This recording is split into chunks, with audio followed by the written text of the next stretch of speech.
So I got Paulie to join me. Do we have any others? We're going to beginning ski jumping class 101. I'll watch. You, well, we can. You get into the last weekend of the regular season. You know what you're playing for. You know what's on the line. Is it easier? Is it harder to get people focused on things this week? Do you feel like, or is there kind of that anticipation of what's next, starting next week with the playoffs and that how quickly and how important things are? Weather didn't help yesterday when it's 60 degrees out, and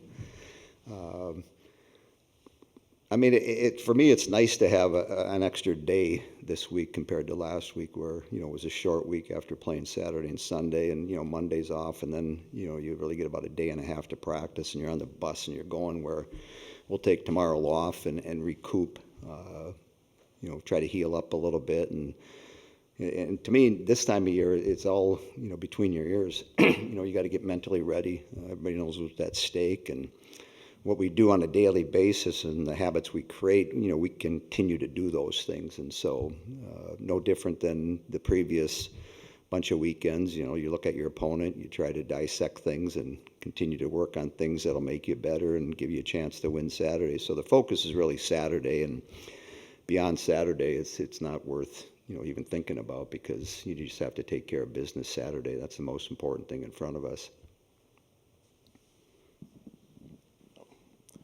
You got Marianne back. She had a good weekend. I guess I'm just curious, what did she add? What did you see from her? Well, it's another body. With our bench the way it has been for 3 weeks, just having another body able to play, and obviously her leadership off the ice. She's a veteran player. She's been around here a long time, and she helps us in some areas that we need help in.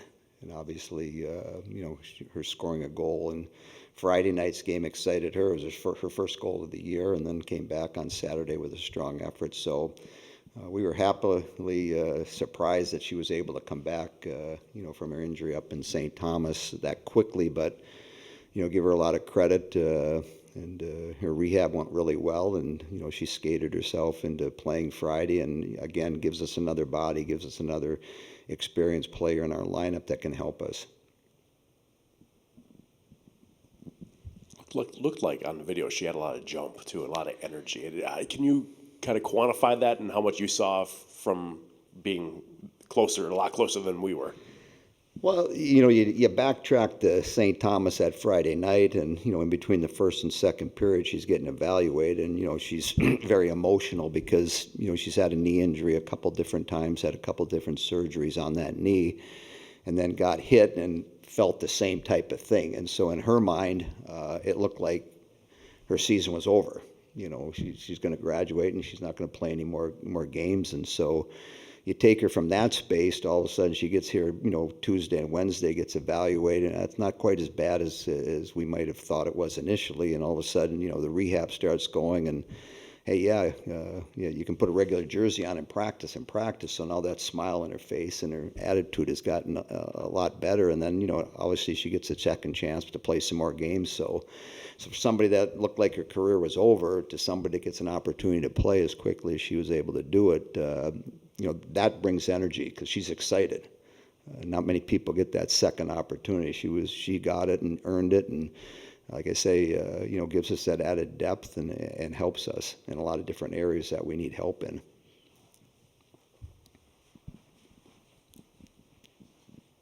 So what are you thinking about when you're like out there and you're leaning this way, and it's like, what's that feeling like? That's what we all want to have, right?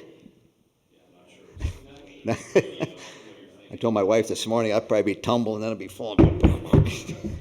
Here comes the stretcher out. Coach, I have an Olympics question. It's not ski jump related. Okay. Just wanted to ask again, what sense of pride it gives you to see 11 current and former of your players playing for gold on Thursday, and I also want to see if you have a prediction for that game. Well, I mean, as I've said before, anybody that's part of our group here that's had a chance to work with these players, we're very proud of them. And for what they've accomplished, not only in their individual careers, but what they brought to, whether it's Team Canada or, Team USA. It's fun to watch. I was fortunate enough 46 years ago to be in a similar situation and get a chance to put your country's jersey on and play in a game that we ended up winning, and you walk away with a gold medal. So the hard part is, somebody's not going to win Thursday, and it doesn't mean that, they've had a lesser Olympics. It just means that, instead of a gold medal, you're going to have a silver medal. And, when you step away from that space, there's still a lot of things that you're proud of. And not many people in the world get a chance to play in Olympic Games, and these kids have gotten that chance. They've earned that right. And now they get that step farther where they get to compete for a gold medal. So hopefully we'll see a great game, and may the best team win. Along those lines, I guess I'm just curious, obviously you have Team USA background, but how do you A watch little it? bit, not much. Yeah, just a little bit. You did a little something there. How do you watch a game like that? Do you watch it? I mean, what are the emotions like when you have so many players on both sides that you've got ties to? Well, luckily I get to watch it as a fan like you do, and both countries have real high skill level. What we've seen up to this point, Team USA, young, they're fast, they play aggressive, and so it's going to be interesting, from game one when Canada and USA played a little while ago, what adjustments each team will make in relationship to how that first game went. So it'll be interesting to see, but all indications, and unlike when I went through it a bunch of years ago, Team USA is certainly heavily favored, and certainly what people have seen up to this point, something's going to have to happen that's pretty special for them to get beat.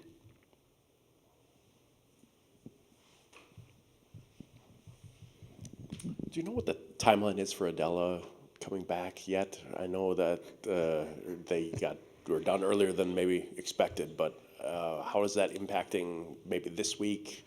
And then She'll probably be back in town on Sunday, is what we've heard, our latest in our communications with her. So, yeah, she won't play this weekend. And then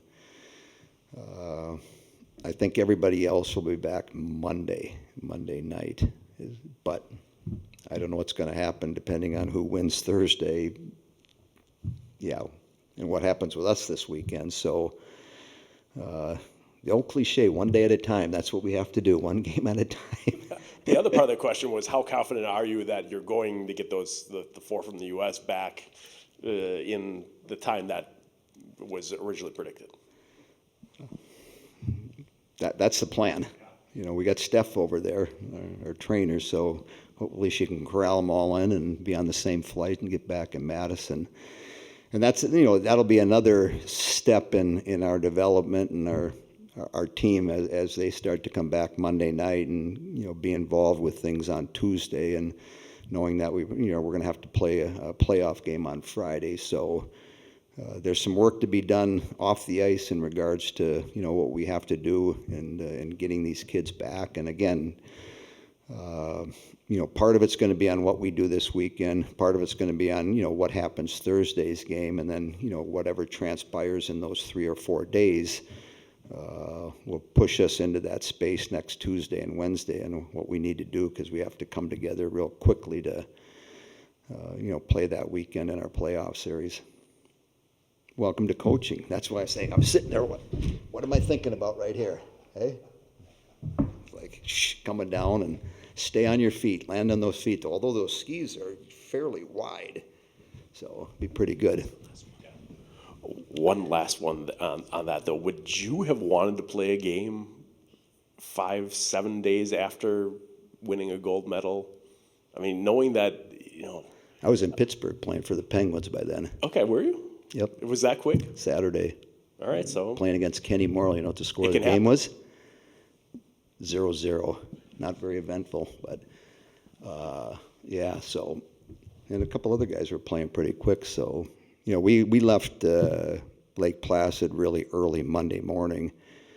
we ended up flying down to the White House. You know, we had lunch with the president, which normally isn't in people's itinerary. It happened to be in our itinerary. We figured out we're going to have lunch with the president. Then we flew back to Plattsburgh, and all the East Coast Olympians that were with us got off the plane there, and then we flew to Minneapolis and had a big entourage in the Minneapolis airport, and then Bobby and I and a couple other Madison people that were in the Olympics got on a flight from Minneapolis down to Madison. So we got home, you know, really late Monday night, and then I flew to Pittsburgh Thursday. You know, practiced there Friday and played. So it can happen. So it's again, it's emotional, and yeah, we were out in Clyde. The most uncomfortable thing for me in that whole scenario was I remember sitting in the locker room after our game, and you know, we've got guys in our locker room in Pittsburgh that had won Stanley Cups, that have been in the league for 10, 12, 14 years. And it still is, the reporters are allowed in the locker room. So guess who they're surrounding? You know, me. I've got one game in the NHL, and all of a sudden it's like all this attention, and I was really uncomfortable with that because of that attention. But that's just sort of the way that next 5 or 6 or 8 weeks went, depending on where we were playing and what we were doing. So, and that's part of it. So if these young ladies, you know, for, you know, our kids, the Americans, win the gold medal, I mean, Friday's going to be a buzz, Saturday's going to be a buzz with the closing ceremonies, and then, you know, when they come back into this space here, it's like everybody wants a piece of you. And so you have to manage that. And as I told them when they left, make sure you keep the most important thing the most important thing. And when they come back, you know, that has to be the message, because, you know, the next 3-4 weeks, depending on how you're doing, goes by real quick. And once it's over, then it's over. You don't get another chance at it. So it'll be interesting to see what happens Thursday, what happens this weekend, and as they come back, what frame of mind they're in. Thanks, Coach.